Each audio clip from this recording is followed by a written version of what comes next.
ya. Kalau enggak, saya nggak bisa membawakan firman Tuhan ini pagi ini. Baik, saudara-saudara, pagi ini hari ke-82 dari 100 hari berdoa. Kemarin kita sudah dengarkan firman Tuhan yang disampaikan oleh pendeta, pendeta dari Soreang, ya, mengenai pikiran yang sehat. Dan saat ini judul khotbah saya adalah mengenai pertarakan. Pertarakan, kalau kita lihat dari firman Tuhan yang disampaikan oleh Pendeta Sibuya sudah menjelaskan semua yang saya akan pagi ini. Pikiran yang sehat, ya, melalui ayat intinya, janganlah kamu menjadi serupa dengan dunia ini, yang terdapat di dalam buku Roma 12 ayat 2. Ya. Jadi kita harus katanya berubah baik secara fisik maupun mental. Pertarakan. Saudara-saudara, selama 28 tahun saya berada di Mesir. Saya tidak tahu apa arti dari pertarakan. Yang saya tahu adalah saya sebagai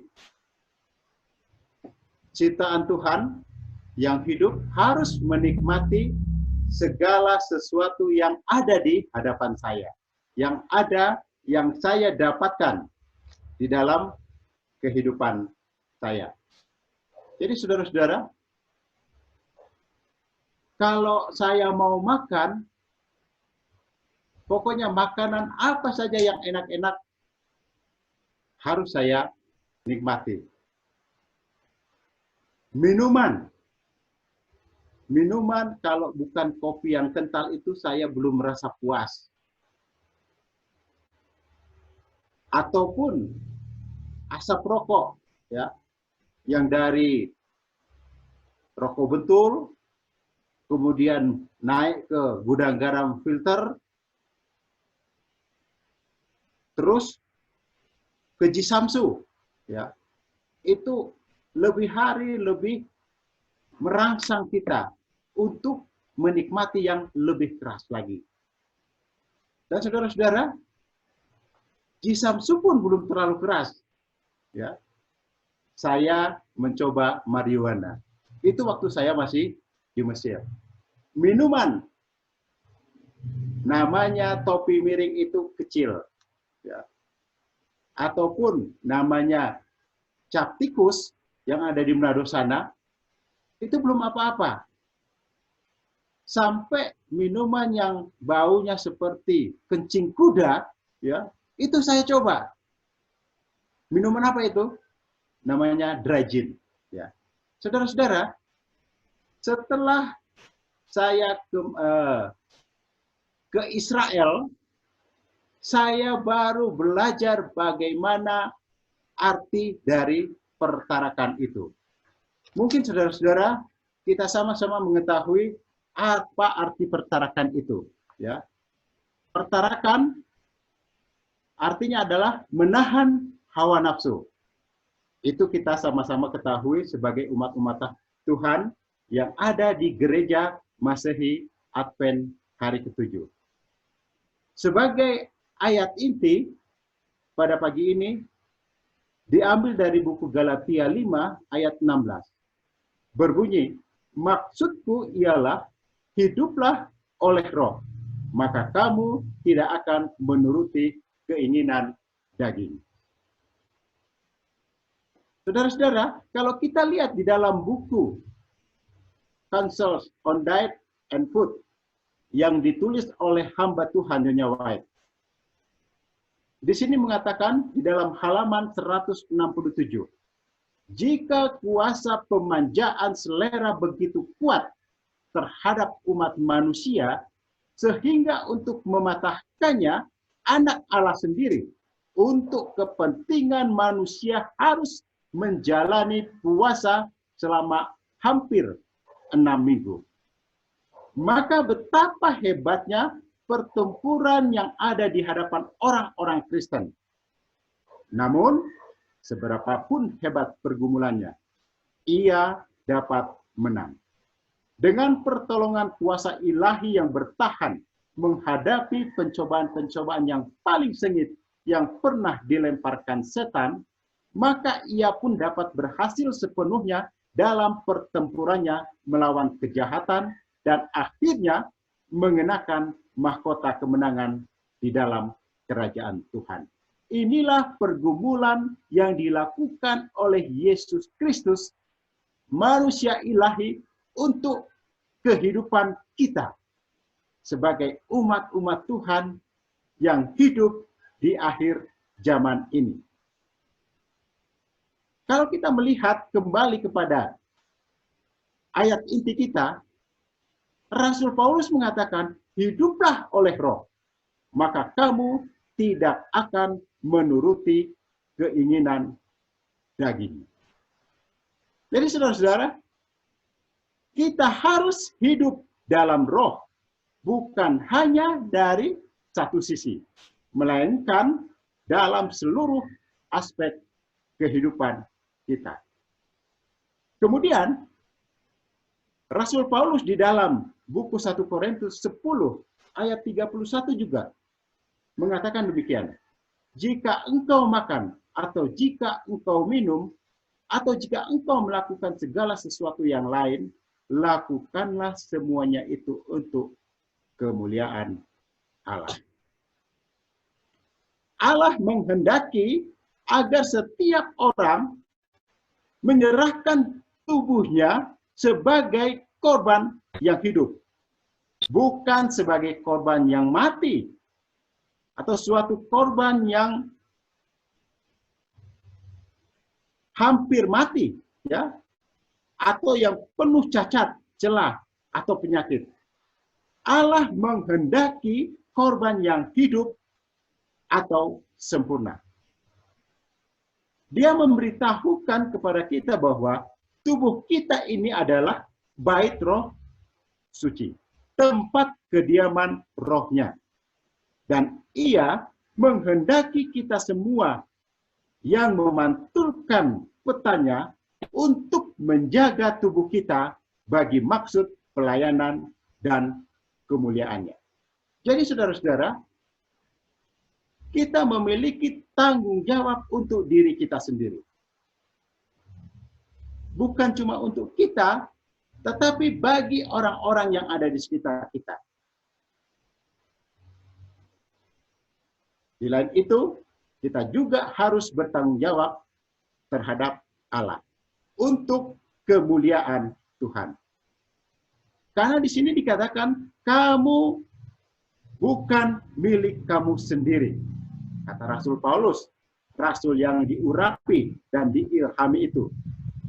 Dalam 1 Korintus 6, ayat 19 dan 20. Di sini dikatakan, sebab kamu sudah dibeli, dan harganya telah lunas dibayar. Karena itu, muliakanlah Allah dengan tubuhmu. Untuk melakukan apa yang dikatakan oleh Rasul Paulus, marilah kita tambahkan kebajikan pengetahuan, dan kepada pengetahuan penguasaan diri, dan kepada penguasaan diri yaitu kesabaran.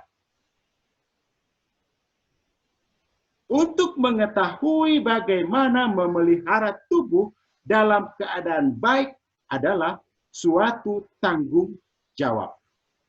Dan untuk hidup sesuai dengan terang yang Allah telah karuniakan adalah suatu tanggung jawab yang suci. Jika kita menutup mata kita terhadap terang itu karena takut, kita akan menyadari kesalahan-kesalahan kita yang tidak ingin kita tinggalkan. Dosa-dosa kita bukan semakin berkurang, tetapi bertambah. Jika kita tinggalkan terang dalam satu hal, maka terang itu akan diabaikan dalam hal yang lain.